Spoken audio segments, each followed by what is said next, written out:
Imagine que milhares de vidas sejam salvas da miséria caso uma pessoa morra.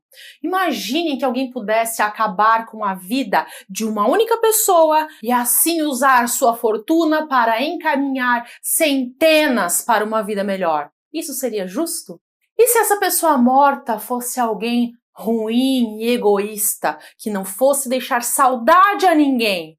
E o dinheiro pudesse ser usado para salvar famílias? Será que o crime seria compensado pelas milhares de boas ações? Todas essas indagações foram feitas pelo personagem principal do livro Crime e Castigo, antes de tomar a decisão de assassinar uma velha agiota. O personagem conclui que uma vida salvaria tantas outras. Seria uma morte contra 100 vidas, em uma matemática que não deixaria dúvidas de que essa seria a coisa certa a se fazer. E assim o personagem comete o crime de homicídio e inicia-se a sua trajetória de tormento, culpa e expiação. Eu sou Cíntia Brunelli e hoje eu trago uma análise do livro Crime e Castigo de Dostoiévski, especialmente nos aspectos que têm relação com o direito. E te convido a se inscrever no canal porque toda semana eu estou aqui trazendo novos conteúdos. A trama de Crime e Castigo se passa em São Petersburgo, na Rússia, no século XIX. A narrativa descreve as ruas, os becos, a situação de penúria e miséria que vivia boa parte da população. O desemprego, as crianças passando fome, os bêbados pela cidade e o ar pesado do inverno, muitas vezes com um tom de melancolia.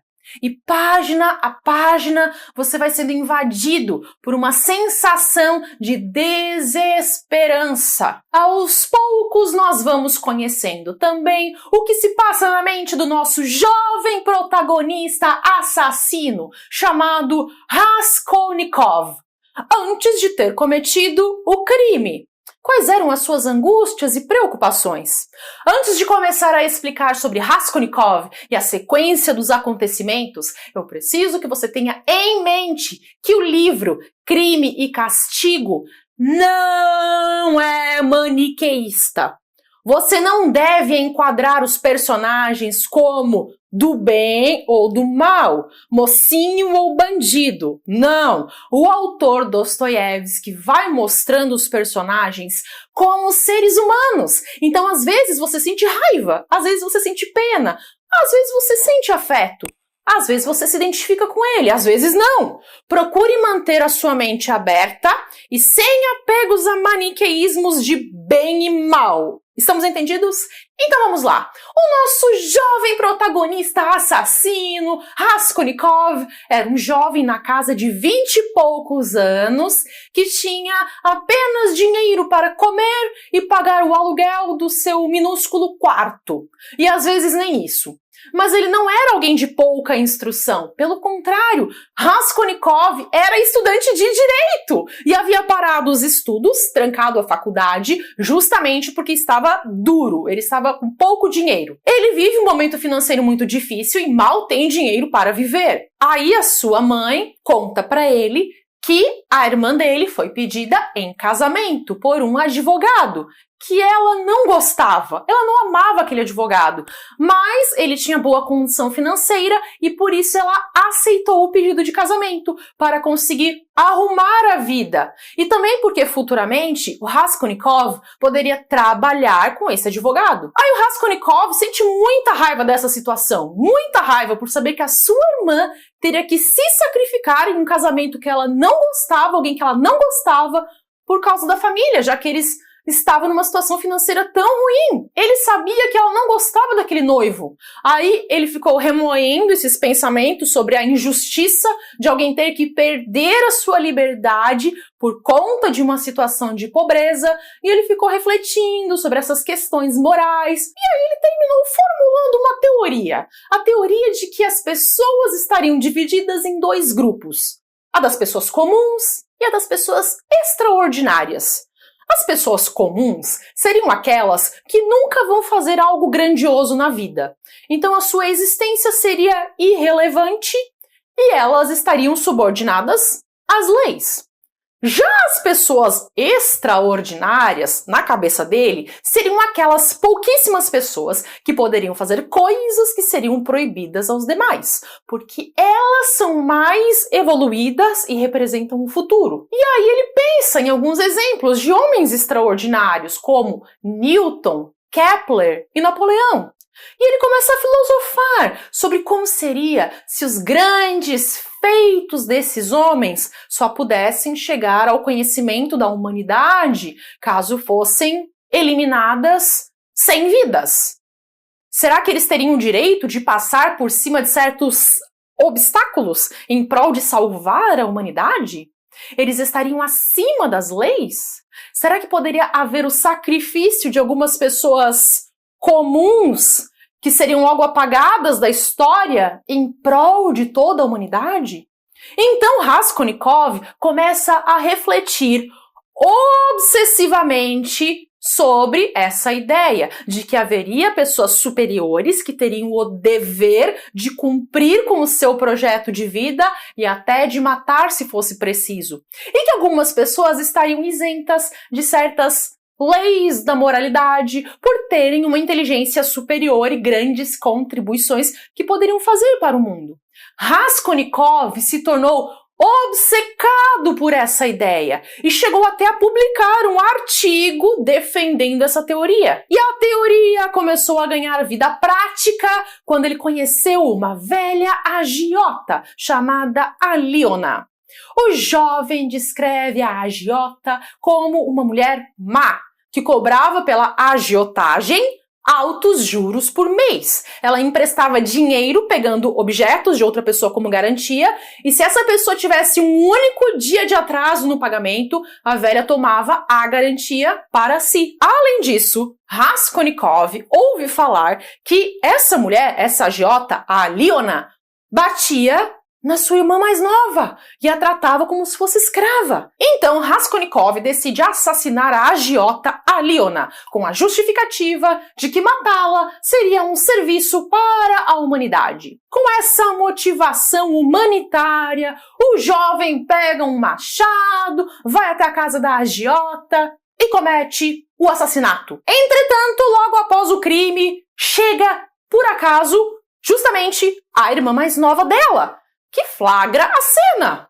Raskolnikov mata então também a irmã, porque ele não sabia o que fazer, ele ficou assim paralisado e matou a irmã também. Aí ele pegou dinheiro, pegou joias, pegou objetos de valor que estavam na casa e fugiu. Depois disso, o personagem entra em um estado paranoico. Ele é perseguido pela memória do crime. E então começam as alucinações, as febres, os tormentos. Ele oscila momentos de culpa, medo e autojustificativa. Raskolnikov carrega muita culpa, ao mesmo tempo em que ele tenta justificar para si mesmo que ele não cometeu um crime, mas sim fez um favor à sociedade. Algo interessante sobre o livro é que ele coloca o personagem principal diferente daquilo que a sociedade espera de um criminoso. Geralmente a sociedade imagina que quem mata não pode ser um igual. E no livro, Raskolnikov é um igual. Ele era um estudante, era intelectualizado e ainda assim era um criminoso. Ele era estudante de direito que escrevia artigos e, ao mesmo tempo, matou alguém com um machado.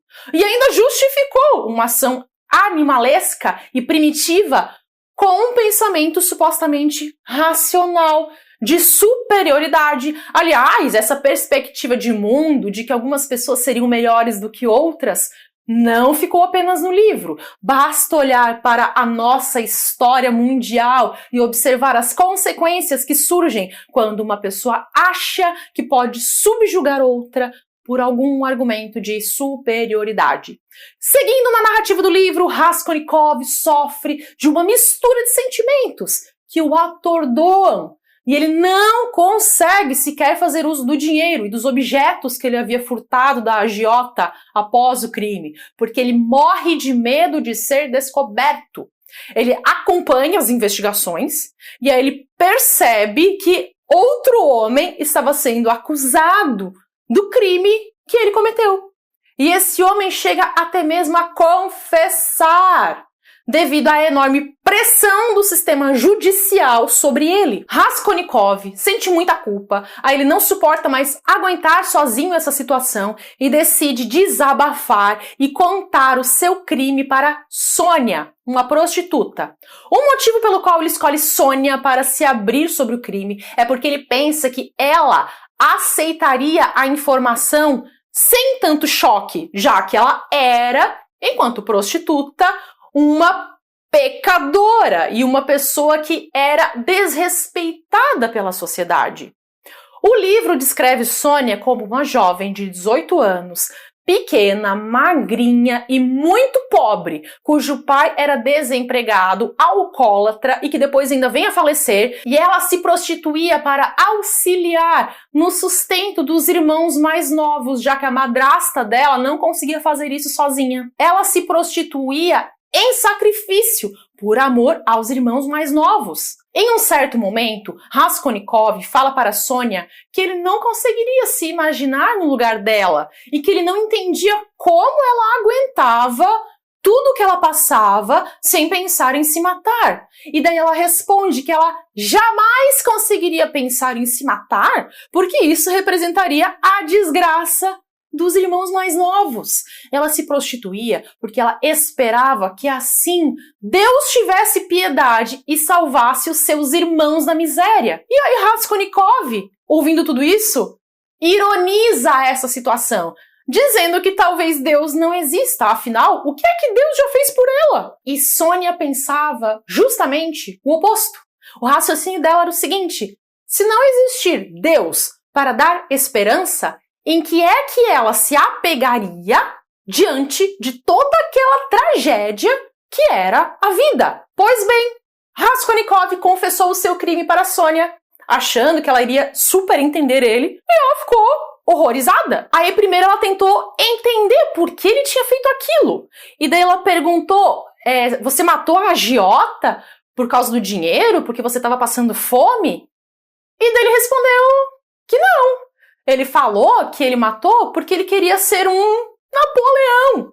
Ele queria ser um Napoleão. E ele concluiu que se o Napoleão precisasse de dinheiro para iniciar a sua carreira e fazer as suas revoluções, e a única saída fosse matar uma velha agiota, Napoleão teria matado. E Raskolnikov argumenta que, na visão dele, ele só matou um piolho inútil e repugnante. E Sônia escuta tudo isso e responde que aquele piolho era um ser humano. E aí, Raskolnikov, escutando tudo isso, confessa que ele pensava a princípio, se Napoleão faria isso ou aquilo.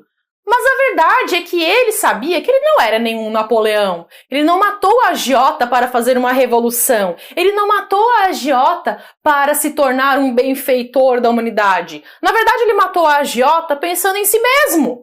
A princípio ele disse que não era nem propriamente pelo dinheiro, era porque ele formulou esse raciocínio de que pessoas superiores teriam o direito de eliminar pessoas inúteis na sociedade e para esse raciocínio teria valor quem é útil. Era um pensamento utilitarista. Ele se via como superior, ele via a agiota como um piolho e ele pensou que poderia eliminar aquela vida.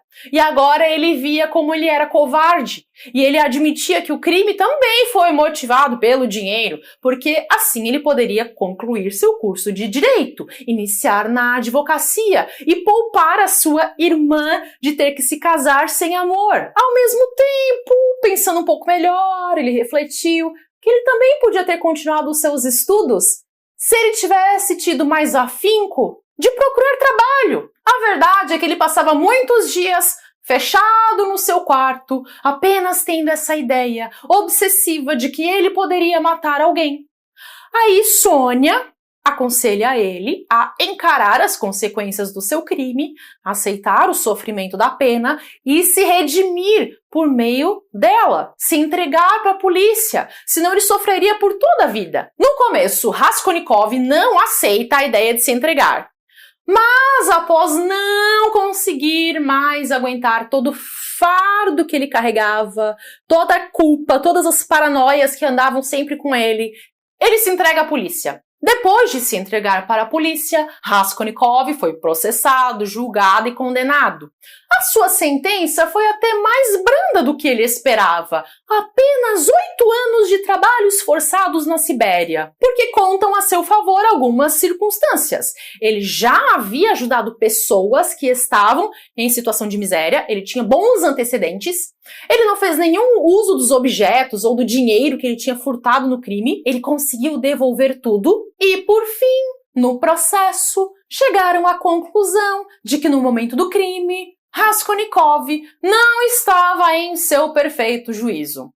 Então, ele iniciou o cumprimento da pena de trabalhos forçados na Sibéria e, apesar do esgotamento físico, o trabalho dava até uma alegria, porque ele ficava tão cansado que ele dormia extremamente bem à noite. Pensem que antes ele se sentia tão culpado que ele tinha pesadelos terríveis, ele não conseguia nem dormir. Ele também reflete que a comida que ele recebia no campo de trabalhos forçados era melhor do que aquilo que ele comia quando ele era estudante. E no campo de trabalhos forçados da Sibéria, ele também não passava frio, porque ele recebia um uniforme de presidiário com um casaco.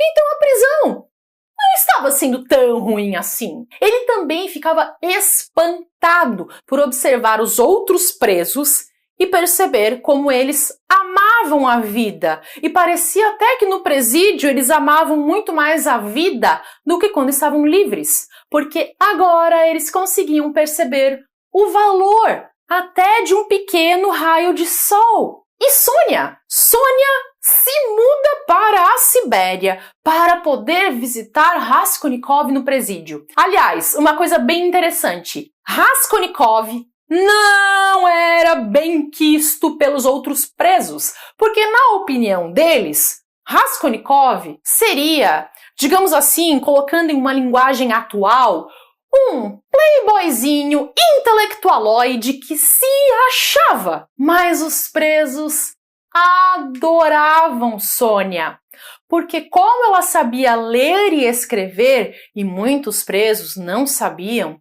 ela escrevia cartas dos presos para seus familiares e levava as cartas no correio. Aqui podemos fazer uma reflexão sobre a diferença entre Raskolnikov, muito mais intelectualizado, mas cujo conhecimento não agregava em nada à vida dos demais, e Sônia, uma mulher muito mais simples, mas que se colocava a serviço do próximo.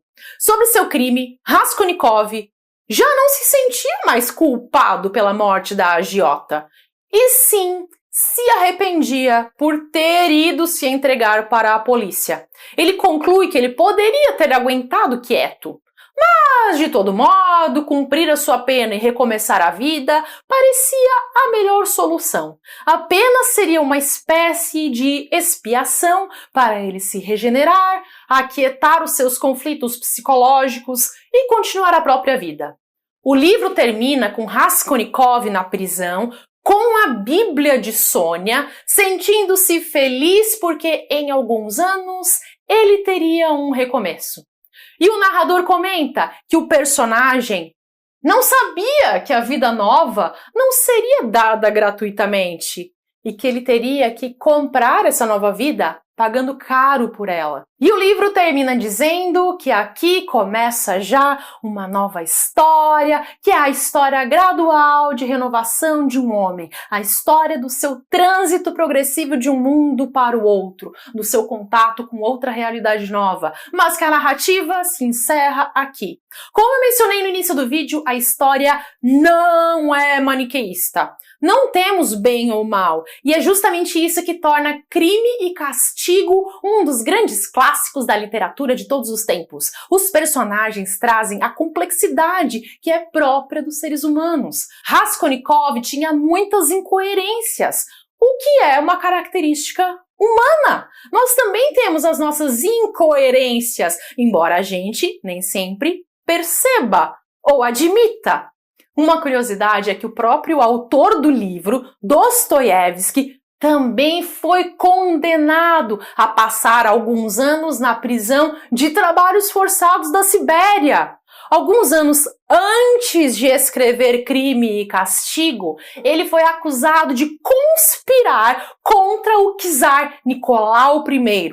Ele chegou a ser condenado à morte e no momento em que estava prestes a ser fuzilado, os oficiais tiraram a venda dos seus olhos e disseram que ele tinha recebido um perdão imperial para ser condenado a cumprir apenas uma pena de trabalhos forçados. Na verdade, o czar já tinha concedido o perdão, mas ele quis que Dostoiévski passasse por esse susto de ser quase morto para ficar ligado na parada. Depois disso, Dostoiévski ficou cerca de 4 ou 5 anos preso em um campo de trabalhos forçados na Sibéria.